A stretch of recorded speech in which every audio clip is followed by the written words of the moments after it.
बच्चों, हिंदी क्लास में आप सभी लोगों का स्वागत है। आज हम कक्षा 9 की जो काव्य खंड आपका है उसमें से पंचवटी कविता की व्याख्या को पढ़ेंगे, उसके अर्थ को समझेंगे।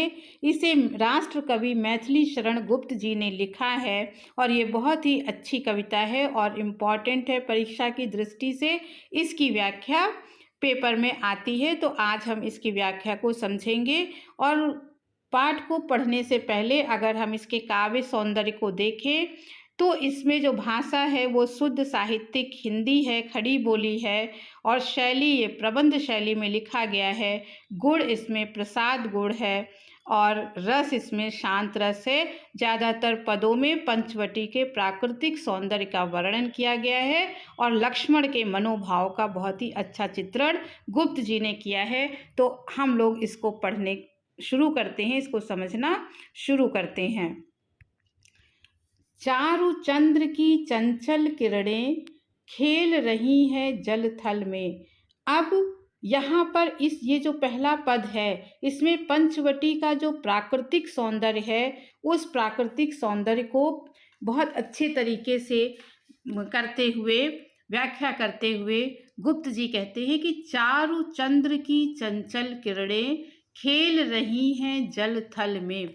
चंद्रमा, चांदनी रात है और चंद्रमा की जो चंचल किरणें हैं वो जल माने पानी में और थल माने स्थल में, पानी और धरती के ऊपर जिस प्रकार से पड़ रही हैं, ऐसा लगता है मानो चंद्रमा की किरणें भी धरती और जल के साथ क्रीड़ा कर रही हैं, खेल रही हैं।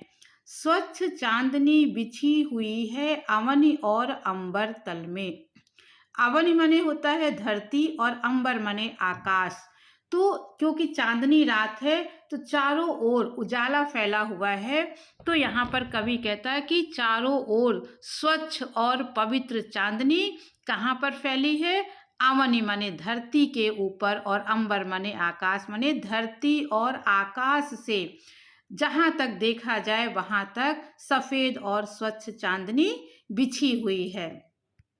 अब आगे देखिए क्या कहते हैं, पुलक प्रकट करती है धरती हरिण तृणों के नोकों से। अब धरती ऐसी चांदनी रात में धरती भी अपनी प्रसन्नता प्रकट करती है, तो किस रूप में प्रकट करती है? हरित तृण, तृण माने होता है घास। घास आपने देखा जो धरती पर हरी हरी घास है उसकी तृणों की नोकों से, उसकी जो नोक है वो हवा के द्वारा हिल रही है। तो कवि यहाँ पे कल्पना करता है कि पुलक प्रकट करती है धरती। पुलक माने खुशी, धरती भी खुशी प्रकट करती है किसके रूप में? घास के हरे हरे नोकों के, झूमते हुए नोकों के घास झूम रही है, जिससे ऐसा लगता है मानो धरती भी अपनी खुशी को प्रकट करती है। मानो झीम रहे हैं। अब क्या कहते हैं कि मानो झीम रहे हैं तरु भी मंद पवन के झोंकों से। झीम का मतलब होता है झूमना, मानो और तरु का मतलब होता है पेड़। इस चांदनी रात में ऐसा लगता है कि पेड़ भी, मंद पवन माने धीरे धीरे जो पवन हवा बह रही है, धीरे धीरे बहती हुई हवा के साथ साथ मानो पेड़ भी झूम रहे हैं। ऐसा इस समय पंचवटी का वातावरण बना हुआ है। अब दूसरा पद में देखिए, पंचवटी की छाया में सुंदर पर्ण कुटीर बना। पर्ण कुटीर का मतलब होता है बच्चों, पर्ण माने पत्ता, पत्ते की कुटिया।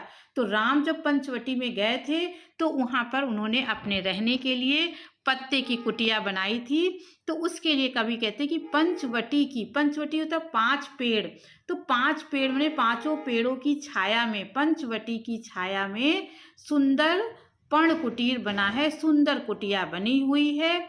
उसके सम्मुख स्वच्छ शिला पर धीर वीर निर्भीक मना, मना मने मन, और उस कुटिया के सामने एक स्वच्छ माने साफ सुंदर एक पत्थर है, उस कुटिया के सम्मुख माने सामने, जिसके ऊपर एक धैर्यवान वीर पुरुष निर्भीक मन से बैठा हुआ है। अब उसके बारे में फिर कवि आगे क्या कहते हैं, उन्होंने कहा, जाग रहा यह कौन धनुर्धर जबकि भुवन भर सोता है।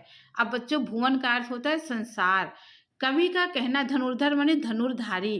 आप कहते हैं कि जब पूरा भुवन माने पूरा संसार रात में सो रहा है, गहरी नींद में सोया हुआ है, तो ये एक कौन सा धनुषधारी है, धनुर्धर है, वीर है, जो इस अंधेरी घनघोर रात में जंगल के बीचों बीच उस कुटिया के सामने बैठा हुआ है।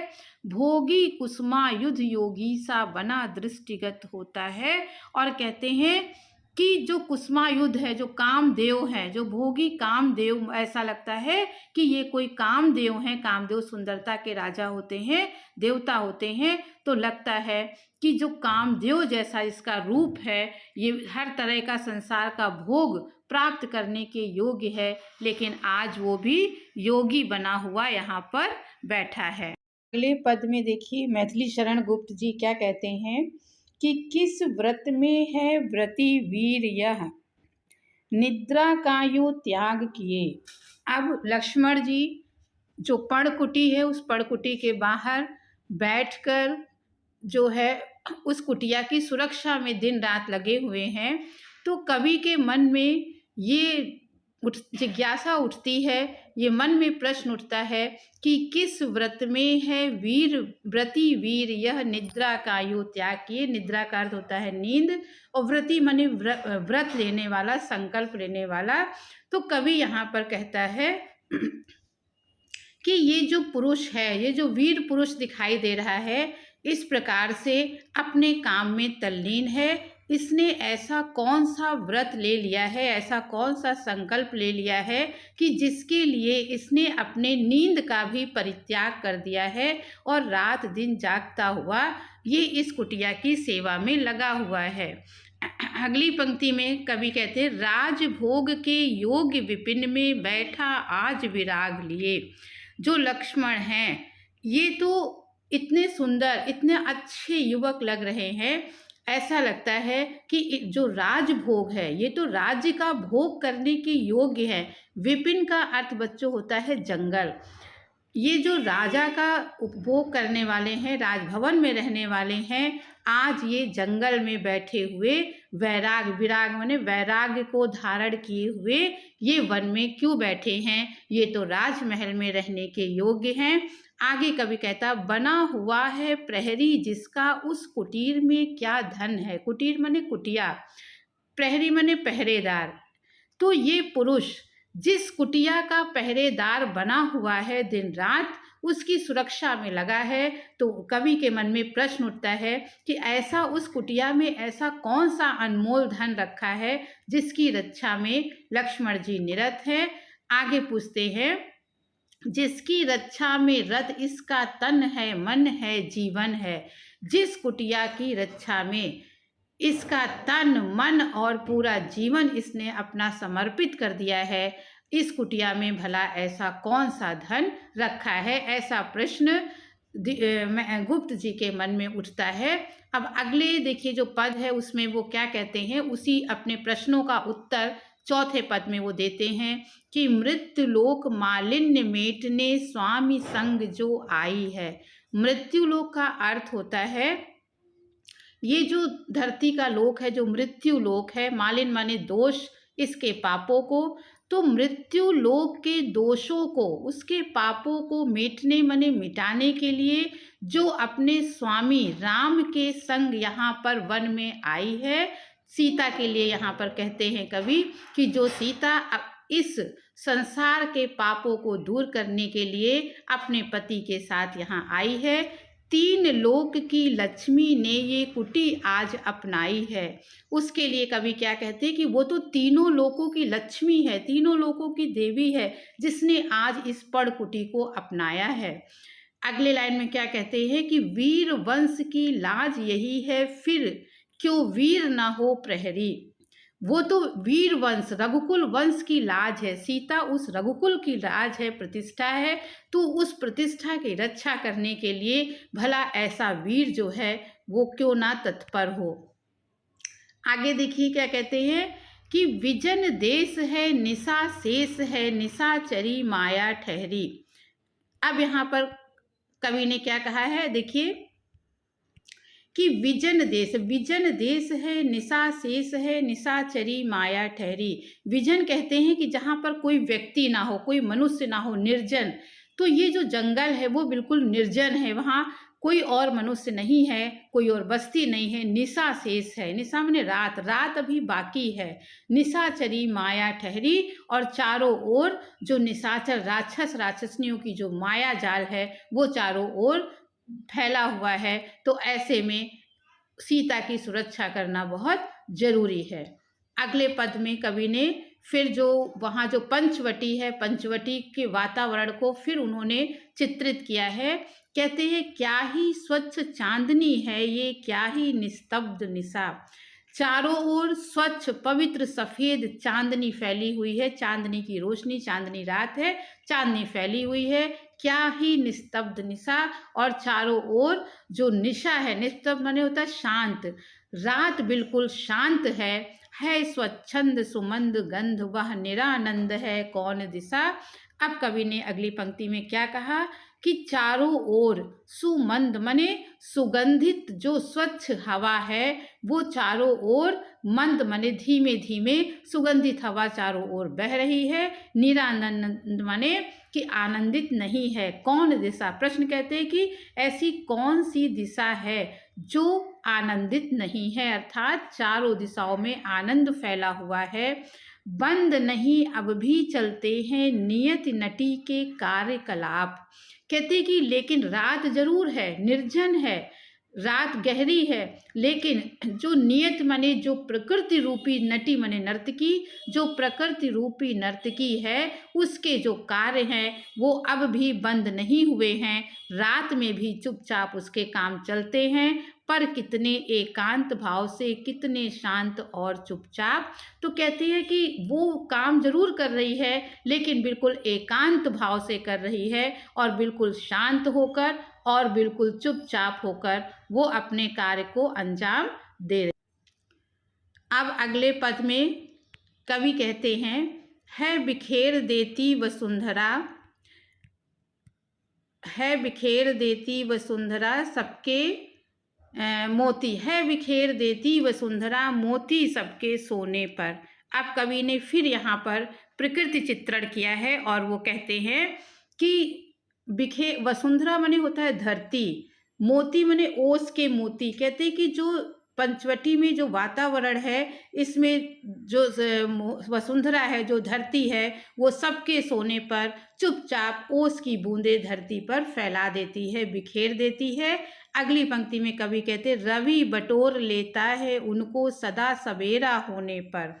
और जो रवि है, जब सवेरा होता है, रवि माने होता है सूर्य, और जब सूर्य सुबह उगता है, सूर्य निकलता है, तो उन ओस की बूंदों को बटोर लेना माने एकत्रित कर लेना। उन ओस की बूंदों को सदा सवेरा होने पर, हमेशा सवेरा होने पर, सूर्य के निकलने पर सूर्य उन मोतियों को फिर से समेट लेता है और विराम दायनी अपनी संध्या को दे जाता है, और वो संभाल कर अपने पास पूरे दिन रखता है। और जब शाम आती है तो विराम दायनी माने सबको विश्राम, पूरे संसार को आराम देने वाली जब संध्या आती है तो उन मोतियों को वो संध्या को देकर चला जाता है। शून्य श्याम तनु जिससे उसका नया रूप झलकाता है, और इस प्रकार से उसका जो शून्य है, श्याम मने काला, उसका जो सलोना काला, तनु मने तन, जो शरीर है, उससे प्रकृति का एक नया ही रूप झलकने लगता है। इस प्रकार से ओस की बूंदों से धरती का जो रूप है उसका एक नया ही रूप दिखाई देने लगता है। अब बच्चों अगला देखिए, अगले पद में 7वां पद आ गया है, इसको अब हम लोग पढ़ते हैं। अब यहाँ पर कवि ने इसमें फिर प्रकृति चित्रण ही उन्होंने किया है। पंचवटी में जो भी कविताएं हैं उसके कई पद आप देखेंगे प्रकृति चित्रण के हैं, तो इसमें भी है, उन्होंने प्रकृति चित्रण ही किया है। सरल तरल जिन तुहिन कड़ों से हंसती हर्षित होती है। तो कहते हैं कि प्रकृति अपनी खुशी कैसे, हर्षित माने हंसना, प्रकृति अपनी खुशी कैसे प्रकट करती है, तो सरल तरल जिन तुहिन कणों से, तुहिन माने घास, घास के कोनों से, कड़ों माने उसके कोने को हिलाकर हवा के झोंकों से हिलते हुए जो घास के कण हैं, उससे प्रकृति हंसती हुई प्रतीत होती है। अति आत्मीयता, प्रकृति हमारे साथ उन्हीं से रोती है। और कहते हैं कि प्रकृति खुश भी होती है और अपने दुख को भी अपने तरीके से प्रकट करती है। तो प्रकृति हमारे साथ आत्मीय संबंध जोड़ती है, और जब हम दुखी होते हैं तो वो ओस कणों के रूप में ऐसा लगता है कि हमारे साथ अपने दुख को प्रकट करती है। तो प्रकृति भी हमारे सुख दुख में हंसती भी है और रोती भी है। अनजानी भूलों पर भी वो अदय दंड तो देती है। अगर मनुष्य से अनजाने में भी भूल हो जाए तो फिर वो आदय माने दया नहीं करती है और हमको वो दंड प्रदान करती है। प्रकृति के प्रति हमें कोई गलती होती है तो प्रकृति हमें उसको दंड भी देती है, पर बूढ़ों को भी बच्चों सा सदैव भाव से सेती है।